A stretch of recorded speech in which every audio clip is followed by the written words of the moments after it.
Hello viewers, আসসালামু আলাইকুম। হুমায়ুন আহমেদ রচিত দেবী উপন্যাসের ২১ নং পর্বে সবাইকে স্বাগত জানাচ্ছি। পাঠ করছি আমি দেলোয়ার সৌরভ। পাঠের ভুল ত্রুটি ক্ষমাসুন্দর দৃষ্টিতে দেখার জন্য অনুরোধ রইল। রানু চোখ বড় বড় করে বলল, আপনি আমার কথা বিশ্বাস করছেন না, তাই না? মিসির আলি চুপ করে রইলেন। আগে আপনি বলুন, আপনি কি আমার কথা বিশ্বাস করছেন? বিশ্বাসও করছি না, আবার অবিশ্বাসও করছি না। তুমি নিজে যা সত্যি বলে মনে করছো তাই বলছো, তবে আমি এত সহজে কোনো কিছু বিশ্বাস করি না। কিন্তু যদি সত্যি হয় তখন?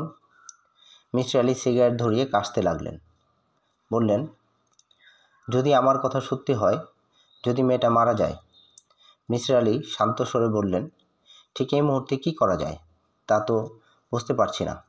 মেয়েটি কোথায় আছে তা তো তুমি জানো না, নাকি জানো? না, জানি না। ছেলেটির নাম ধামও জানো না। ছেলেটি দেখতে খুব সুন্দর। আমার এরকম মনে হচ্ছে, এই শহরে খুব কম করে হলেও 10,000 সুন্দর ছেলে আছে। আমরা কিছুই করব না।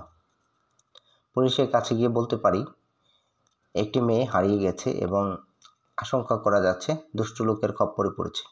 কিন্তু তাতেও একটা মুশকিল আছে।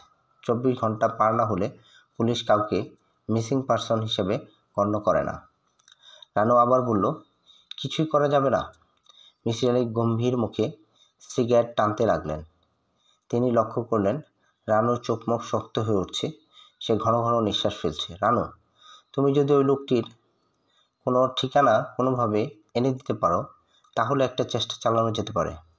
ঠিকানা কোথায় পাবো? তা তো রানু আমি জানি না। যেভাবে খবরটি পেয়েছো সেইভাবে যদি পাও। রানু উঠে দাঁড়ালো।